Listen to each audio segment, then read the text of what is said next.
ಪ್ರೀತಿಯ ಸಹೋದರ ಸಹೋದರಿಯರೇ, ಪ್ರವಾದಿ ಮೊಹಮ್ಮದ್ ಪೈಗಂಬರರ ಹುಟ್ಟುಹಬ್ಬದ ಶುಭಾಶಯ ತಮಗೆಲ್ಲರಿಗೂ. ನಾನು ಪ್ರವಾದಿ ಮೊಹಮ್ಮದ್ ಪೈಗಂಬರರ ಒಂದು ಐತಿಹಾಸಿಕ ಮಾನವರು ಕ್ರಾಂತಿಯ ಜ್ಯೋತಿ ಎಂಬ ಒಂದು ವಾಣಿಯನ್ನು ತಮ್ಮ ಮುಂದೆ ಇಡಬಯಸುತ್ತೇನೆ.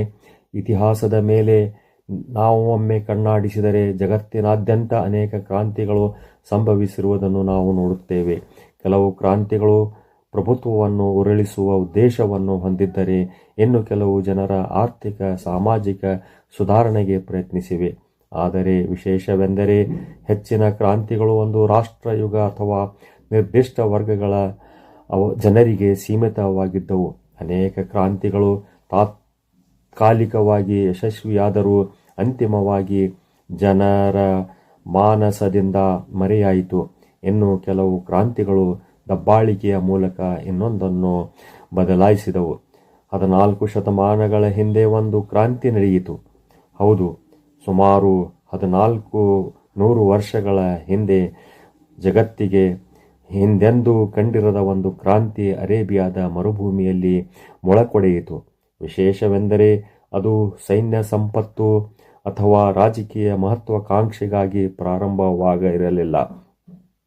ಈ ಕ್ರಾಂತಿಯು ಓದಿರಿ ಎಂಬ ಕರೆಯೊಂದಿಗೆ ಪ್ರಾರಂಭಗೊಂಡಿತು.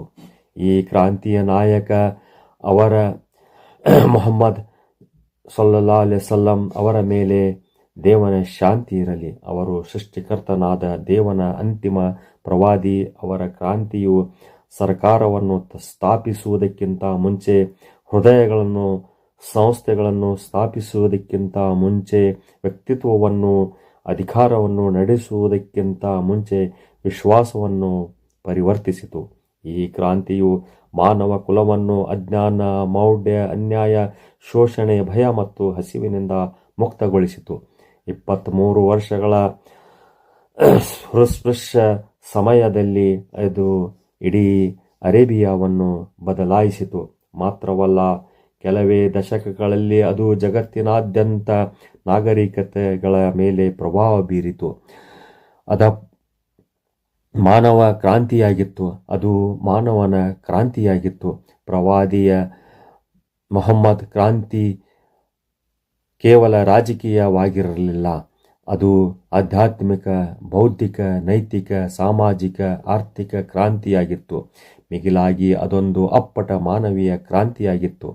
ಮಾನವ ಜೀವನದ ಪ್ರತಿಯೊಂದು ಅಂಶವನ್ನು ಬೆಳಗಿಸಿದ್ದ ಕ್ರಾಂತಿಯಾಗಿತ್ತು.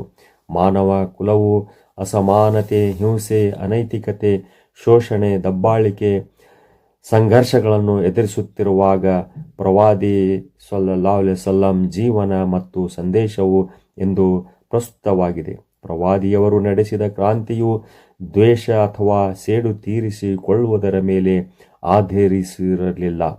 ಅದು ಸತ್ಯ, ನ್ಯಾಯ, ಕರುಣೆ, ಘನತೆ ಹಾಗೂ ಏಕದೇವನ ಆರಾಧನೆಯ ಮೇಲೆ ಸ್ಥಾಪಿತವಾಗಿದೆ. ಅದು ಮಾನವನ ಅಂತರಂಗವನ್ನು ಪರಿವರ್ತಿಸಲು ಪ್ರಯತ್ನಿಸಿದದು. ತನ್ಮೂಲಕ ಸಮಾಜವನ್ನು ಪರಿವರ್ತಿಸಲು ಸಾಧ್ಯವೆಂದು ಪ್ರವಾದಿಯವರು ಸಾಧಿಸಿ ತೋರಿಸಿದರು. ವಿಶ್ವಾಸ. ಪ್ರವಾದಿಯವರು ತಂದ ಸರ್ವ ಪ್ರಥಮ ಮತ್ತು ಶ್ರೇಷ್ಠ ಕ್ರಾಂತಿ ಎಂದರೆ ಅದು ವಿಶ್ವಾಸದ ಕ್ರಾಂತಿಯಾಗಿತ್ತು. ಪ್ರವಾದಿಯವರ ಆಗಮನಕ್ಕಿಂತ ಮುಂಚೆ ಅರೇಬಿಯಾವು ಗಾಢ ಅಂಧಕಾರದಲ್ಲಿ ಮುಳುಗಿತ್ತು. ಜನರು ಸೃಷ್ಟಿಕರ್ತನನ್ನು ಬಿಟ್ಟು ಆತನ ಸೃಷ್ಟಿಗಳನ್ನು ಪೂಜಿಸುತ್ತಿದ್ದರು. ಮೌಢ್ಯ ಹಾಗೂ ಕುರುಡು ನಂಬಿಕೆಗಳು ಸಮಾಜದಲ್ಲಿ ನಿಯಂತ್ರಿಸುತ್ತಿದ್ದವು. ಮಾನವರು ಮಾನವರ ದಾಸ್ಯತನದಲ್ಲಿದ್ದರು. ಮೊಹಮ್ಮದ್ ಪೈಗಂಬರರು ಒಂದು ಕ್ರಾಂತಿಯ ಘೋಷಣೆಯನ್ನು ಹೊರಡಿಸಿದರು. ಅಲ್ಲಾಹನ ಹೊರತು ಅನ್ಯ ಆರಾಧ್ಯರಿಲ್ಲ. ಈ ಸರಳ ಮಾತು ಇತಿಹಾಸವನ್ನು ಬದಲಾಯಿಸಿತು. ಸರ್ವಲೋಕ ಸೃಷ್ಟಿಕರ್ತನಾದ ಒಡೆಯನು, ಪರಿಪಾಲಕನೂ ಆದ ಆ ಏಕೈಕ ದೇವನ ದಾಸ್ಯತನವನ್ನು ಹೊರತುಪಡಿಸಿ ಎಲ್ಲ ರೀತಿಯ ದಾಸ್ಯತನದ ಸಂಕೋಲೆಯಿಂದ ಮಾನವ ಕುಲವನ್ನು ಅದು ಮುಕ್ತಗೊಳಿಸಿತು. ಅದು ಸ್ಪಷ್ಟವಾಗಿ ಹೀಗೆ ಸಾರಿತು: ಯಾವನೇ ರಾಜನು ದೇವನಲ್ಲ, ದೈವಾಂಶ ಭೂತನಲ್ಲ, ಯಾವುದೇ ಜನಾಂಗವೂ ಶ್ರೇಷ್ಠವಲ್ಲ, ಕನಿಷ್ಠವೂ ಅಲ್ಲ.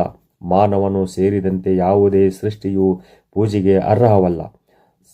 ಸಂಪತ್ತು, ಘನತೆ ಮೂಲವಲ್ಲ, ಪ್ರತಿಯೊಬ್ಬರೂ ದೇವನ ಮುಂದೆ ಸಮಾನರು.